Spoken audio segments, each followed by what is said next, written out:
And so, the body in the mysterious film was traced to a Chicago heavy metal club. But who shot the film? And who committed the crime? Or was it a crime? Those answers next. And a little later, no joke.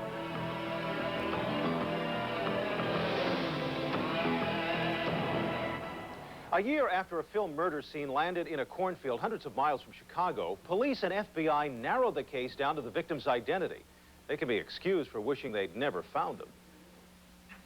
It was a mystery that could have come from the mind of David Lynch, only it wasn't a fictional Twin Peaks or a twisted blue velvet imitation of small-town America. This one was for real. A cluster of weather balloons had carried the Super 8 movie camera more than 100 miles from downtown Chicago across the Great Lakes to a farmer's field outside of Burr Oak, Michigan. The camera contained film that seemed to have recorded a killing, a cult-like murder with a body surrounded by weird-looking men in strange outfits. The Michigan State Police, the Chicago Police, the FBI spent more than a year investigating the case, trying to determine who the victim was and what had happened to him. They even sent out flyers to area schools in hope of generating leads. Then one day they got a tip that blew the case wide open.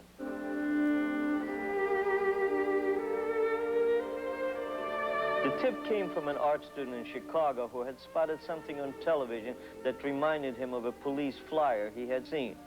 Now, I'm not sure who this art student was or what he was doing at the magical moment, but I imagine it must have been something like this. He must have been at his easel. There must have been a model. And apparently the television was going at full blast at the same time. Something caught the attention of the art student, and it wasn't the woman he had been painting. It was the image on the television screen, the same footage that had baffled lawmen across the nation. After the police got the art student's tip, they were shocked to learn that the weird images on the film had nothing to do with a gang killing or satanic ritual, but with something many people feel is just as insidious.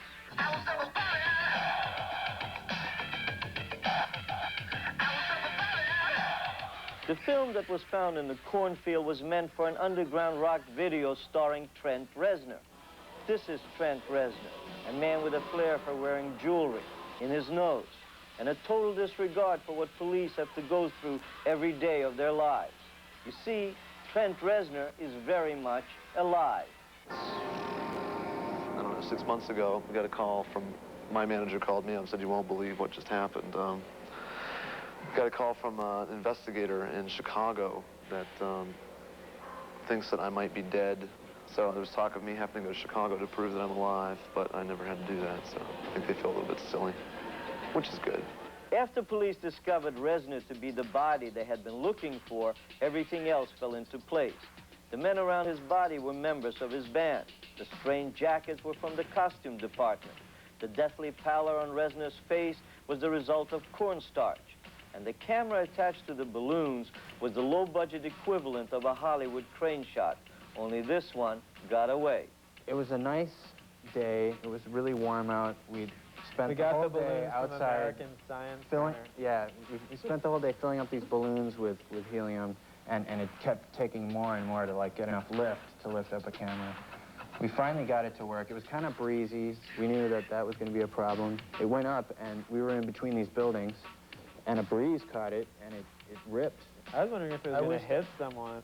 It's interesting that our top government agency, the Federal Bureau of Intelligence, couldn't crack the Super 8 it film. couldn't crack the Super 8 code.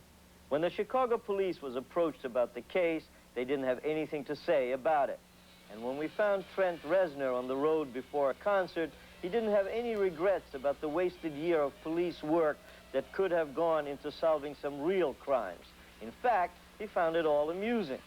When the news came through that, yeah, this was some sort of cult killing, I'd been killed, this great story, initial reaction was it was really funny.